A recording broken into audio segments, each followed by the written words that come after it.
Welcome back. My name is Kari. I share tips, tools, and techniques for the artist in you. And last week I showed you how to make this little journal. It's very similar to this one. It was just a smaller version. And I've added acrylic paint pens. I found them online very inexpensively, and I was wanting something that had a little more solid line than my Uniball white pen that has even a tinier white line.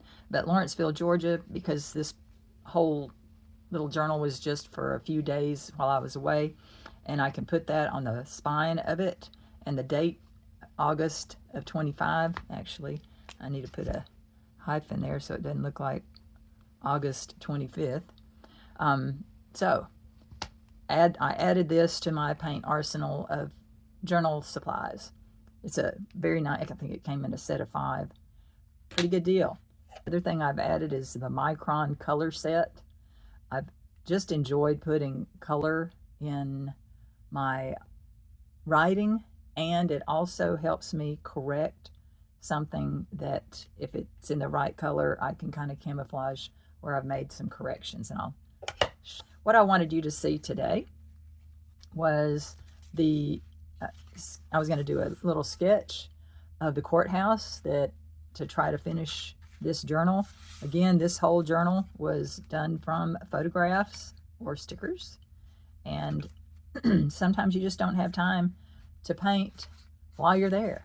So it's really fun reliving some of the things that we saw, and I just enjoy doing that when I get home if I don't get a chance to journal when I'm away. Next week, I'm going to show you some pictures that I'm doing in prep for a trip that I'm going to take. But we were reminiscing our trip to England and Scotland 32 years ago. So that's next week. So please be sure to tune in. Just show, okay, the highest part will be up here. About a third down is the roof, the main roof, and then the base. So I'm going to try to keep my fingers there as sort of a basis for the space. But I'm using the technique that I taught middle school kids. It's looking for shapes like circles, ovals, ellipses. That's all in the circle family. There's straight line. Straight line could be angled, but as long as it's straight. There's curved lines. You can curve down, connect, bend together, whatever. And there's angles. There's acute, there's obtuse, and then there's right. So looking for all of these things as I draw, and I'm going to try to do it really quickly with a continuous line, and I'll backtrack if I've messed up, and I'll go over the lines again if I need to. But it's one way that I keep in mind. I'm looking for these things as I'm drawing. Like, is it a straight line, curved line, angle line? Where does it curve to? What does it angle?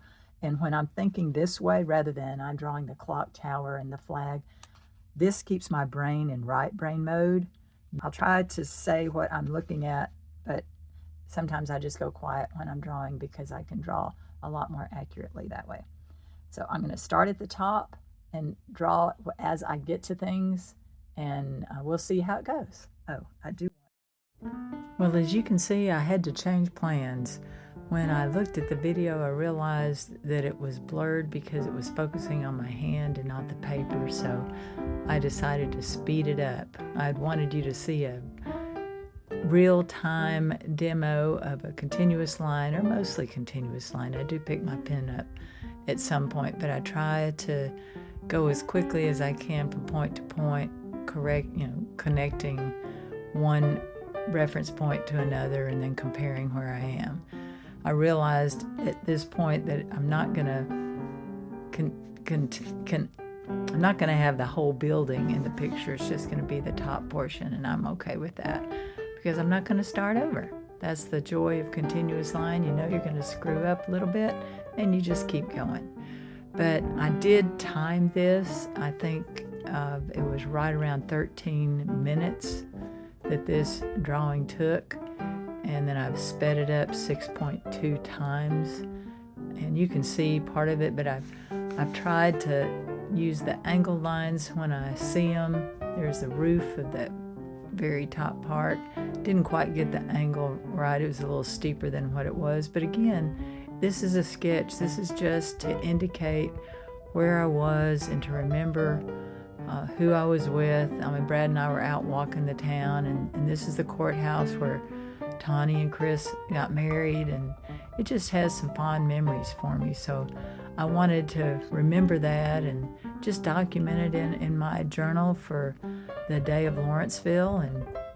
And I know I'll be drawing this again and taking more time hopefully next time, and maybe my fingers will get out of the way and won't mess up the the focus. One of the things I like to have in my kit is some already made darks. This came in a set of 6. This is bluish black, and I put a magnet on the bottom. Find a small tin. This small tin was from Cracker Barrel, and I just bought the mints so that I could have a small tin. It's the size between a small Altoid and a bigger one, so sometimes I just like different sizes. Anyway, this fits really well, and I have a kneaded eraser in there. And I've put a little squeeze of gouache, which is white. It's not much white anymore, but if I just want to do a quick sketch and focus on the shadows or a monochromatic, this is a great way to do it. So I need a paper towel. All right. Right now I'm just going to focus on these shadows. So I'm going to wet my brush, add a little bit back here, and I'm going to look and see where the shadows are.